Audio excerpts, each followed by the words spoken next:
설명을 좀 이게 5초만 좀. 개헌하자는 거 아니에요? 일방적 개헌을 하자는 게 아니죠. 투표하게 돼 있는데 뭘 우리도 개헌을 하자는 거죠? 그러니까 5초가 상당히 길어요. 사실 비상계엄 이후에 이재명 그 후보를 중심으로 한 단일 대우가 형성된 게 아니죠. 당대표 될 때도 그때 몇 %였습니까? 엄청난 득표율로 됐고, 그 다음에 지난번에 총선 치를 때도 뭐 다들 아시겠습니다만은 비명 행사 하지 않았습니까? 총선 과정에서 공천 안 줬잖아요. 줬다가도 뺐고 막 그랬지 않았습니까? 경선됐어요. 다 경선에서 탈락했죠. 그거는 근데 그 허울 좋은 경선이었지. 제가 볼 때 뭐 박용진 의원 같은 경우에도 완전히 그냥 이거는 뭐 설명이 불가능해요. 전 국민이 알고 있기 때문에.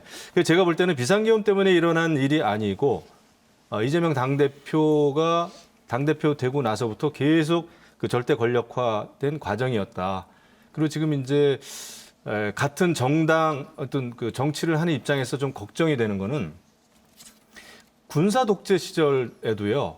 여당 내에서 대통령 그 경선을 하면은 이렇게 90%까지 나오지를 않았습니다.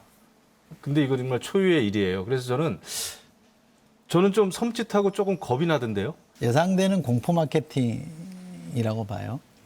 근데 입법부를 장악한 정당이 행정부 권력까지 장악했을 때 갖는 위험성 있죠. 그런데 이명박 대통령도 그랬고요. 박근혜 대통령도 그랬어요. 그 사람들이 대통령일 때 다 과반의석 갖고 있었습니다. 과반의석이 중요하지 백칠수득이냐는 별로 안 중요해요. 과반이 넘으면 다 똑같거든요. 여당 의석은 특히 그렇습니다. 그러면 그때 그 사람들이 그 의석 가지고 입법부 대통령이 입법부를 장악하고 있다 그래서 마음대로 다 했냐? 마음대로 못 했다는 거예요. 그러니까 유독 이재명 대표한테만 그 비난을 가하는 거는 좀 더 과하다고 생각합니다. 앞으로 만약에 그런 일이 벌어졌을 때는 비판할 여지가 있겠죠. 그래서 너무 빠르다고 생각하고 또 하나는 두 가지 이유가 있는데 왜 이재명이 90% 80% 90% 나오느냐. 저는 두 가지 이유라고 봅니다. 하나는 2심 무죄가 저는 컸다고 봐요.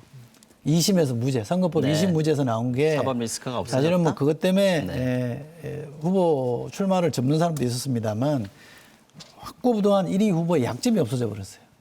그걸 쟁점화 시킬 만한 약점이 별로 없어져 버렸기 때문에 그것이 훨씬 공고화된 측면이 하나 있고 이것도 사실은 원인으로 따지면은 왜 쓸데없이 근소한 표차로 진 후보를 건드려 가지고 이렇게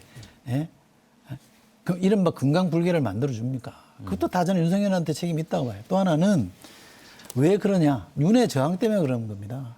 윤석열 대통령이 나 잘못했습니다. 깨끗하게 내가 책임질게요. 라고 조용히 직거하고 국민의힘이 우리도 잘못했습니다. 그러나 이제부터 좀 달라지겠습니다. 했으면 안 그럴 거예요. 그런데 탄핵도 부정하고 계속 버티고 하니까 나는 끝까지 싸우겠다. 청년들하고 같이 가겠다. 이렇게 버티니까 사람들이 그래? 저거는 내가 단죄를 해야 되겠다라는 에너지가 그렇게 표출이 된 거예요. 그러니까 그것도 저는 두 가지 다 결국 윤석열 대통령이나 국민의힘과 관련된 거기 때문에 이건 성찰의 요소지 그걸 무섭다라고 공격할 요소는 저는 아니라고 봐요. 설명을 좀 할게요. 제가 오해가 5초만 좀 예. 그 아까 이제 과반 넘으면 뭐 약간 넘으나 많이 넘으나 이제 별로 의미 없다고 그랬는데 천만의 말씀입니다.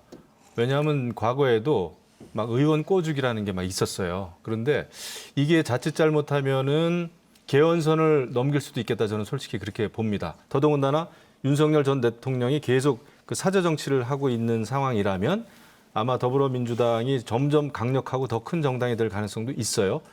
개헌선을 근데 만약에 넘겨버리면은 이거는 얘기가 완전히 달라집니다. 개헌하자는 거 아니에요?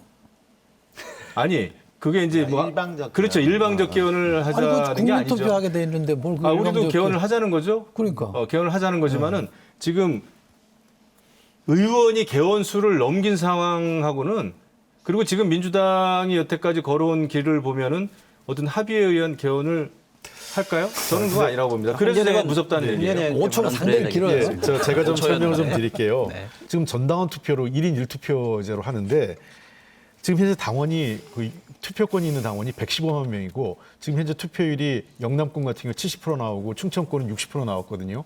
60%만 돼도 거의 70만 명 가까이 됩니다. 70%가 될 경우에 70만 7, 8만 명 되는 그 사람이 지금 투표를 하게 되는 건데 여기에는 줄 세우기가 불가능해요. 그러니까 그러면 어떤 의미에서는 이렇게 많은 다수를 이재명 대표가 시체말로 명령 내리고 지시 내려서 이수를 끌어모으는 건 불가능합니다.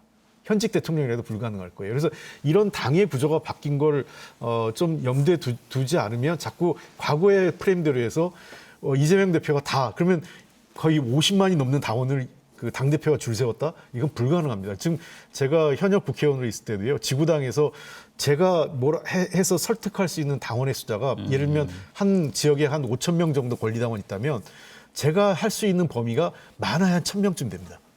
나머지 4천 명은 저하고 전혀 그 연계성이 없어요. 그보다 훨씬 더 지금은 배 이상 늘어난 당원 숫자예요. 사실 이재명 대표를 이렇게 만든 거는 제 1등 공신은 윤석열 대통령이 3년 내내 수사만 한 거예요. 그러다 보니까 도리어 아까 뭐 비유가 좀 적절치 않은 것 같은데 금방불개라고 그랬는데 그런 걸 도리어 강력한 야당의 중심축을 공고하게 해준 거는 도리어 집권 여당의 책임도 있다 이렇게 보고요. 하지만은 제가 볼 때는 뭐 이재명 당대표 후보가 마음대로 한다라는 게 아니라 지금 보세요. 이재명 당대표를 강력하게 지지하는 그 수많은 사람들, 뭐 개 무슨 딸들 막 이런 거 있었지 않습니까?